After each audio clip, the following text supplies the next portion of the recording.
Hi, good morning everyone. It's Friday morning dito sa Van Nuys, California. So it's a sunny Friday morning, pero napakasarap ng weather ngayon dahil kahit sunny siya, it's 13 degrees Celsius, so malamig ngayon dito. And nandito tayo ngayon. Actually, sinabi kasi ng kaibigan ko kahapon, yung kasama ko sa bahay, na nandito pala sa Van Nuys, yung headquarters ng Kingdom of Jesus Christ ni Pastor Apollo Quiboloy.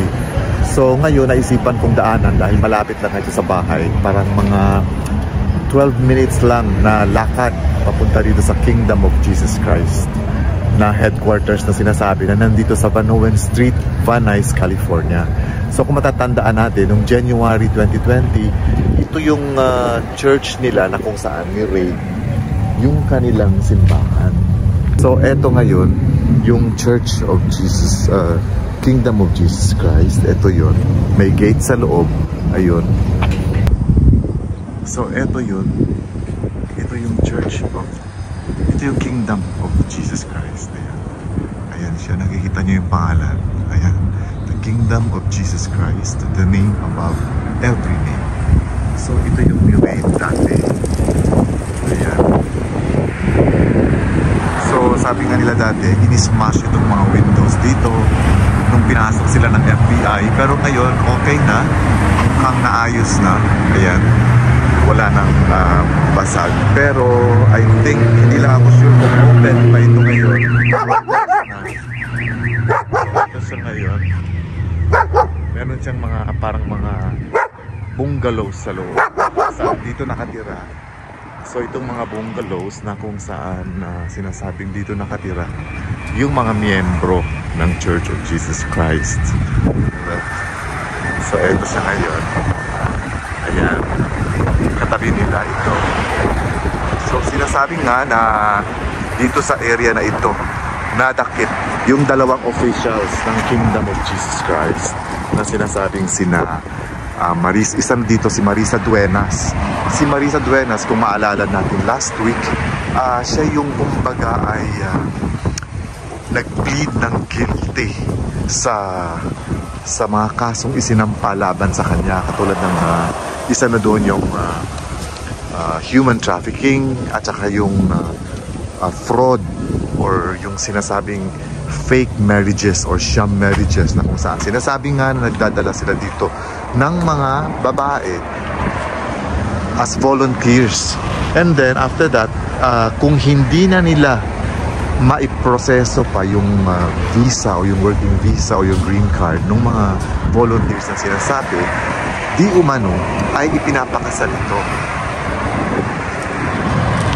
or inaayos ang marriage nito para nang sa ganon ay magiging legal yung stay ng mga volunteers dito mismo sa Amerika.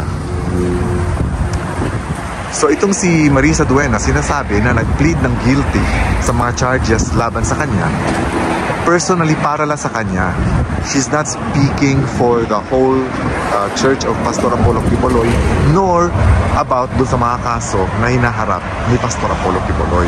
So ito ay para sa sarili niya lang na kung saan sinasabi nga niya, na kung saan inaamin nga niya na guilty siya sa mga charges. Ang dahilan nito ay para gumaan yung sentensya laban sa kanya.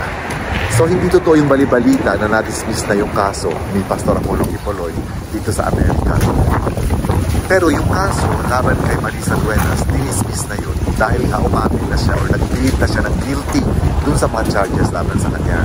But the reason kung bakit niya ginawa yun is it's not because para mawalan, para tanggalin niya yung loyalty niya sa church ni Quiboloy. Kung hindi, para lang ito sa personal reasons niya na pababaan yung sentensya laban sa kanya.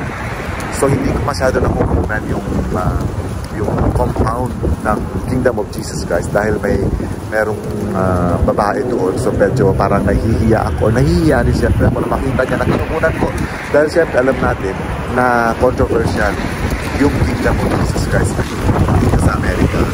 Dahil nga ni-raid ito ng FBI at naglabas na sila ng wanted list laban kay Pastor Apollo Quiboloy at sa iba pang mga sangkot sa sinasabing human trafficking, sa sinasabing abuses na ginawa di umano dito sa church or dito sa Kingdom of Jesus Christ. And kasama na dito yung mga sham na na Shop Marriages na sinasabi. Well, anyway, dadaan ako ulit doon kasi doon ang daan ng pabalik ng bahay natin. So, kukunan ko ulit yung lugar na sinasabing kung saan nandito yung Kingdom of Jesus Christ headquarters. Nandito yung opisina ng Kingdom of Jesus Christ sa Van Nuys, California. At nandito rin yung ilang mga one-story bungalows na kung saan dito nakatira yung mga miyembro ng sinasabing Kingdom of Jesus Christ ni Apostol Apollo Kibuloy.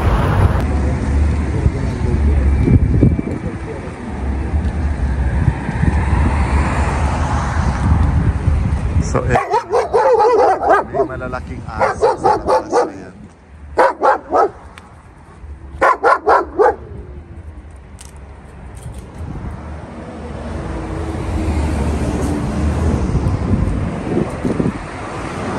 So, yung may mga aso na nakita na nadaanan natin doon, yun yung compound ng church, ng Kingdom of Jesus Christ.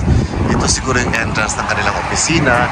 Tapos ito yung entrance papasok sa mga villas na kung saan pwedeng pumasok yung mga kotse. So ayan siya. Tahimik naman yung lugar at maganda actually, malinis. Lalong-lalo na yung mga bahay sa loob. Pero wala akong nakikitang tao except yung babae kanina na parang inaayos o inaalagaan yung mga tanim nila. And this is all for now mga kaibigan. And I hope nakapagbigay ko ng konting information tungkol din sa Kingdom of Jesus Christ ni Pastor Apollo Kibuloy dito sa Van Nuys, California. Have a good day everyone and God bless.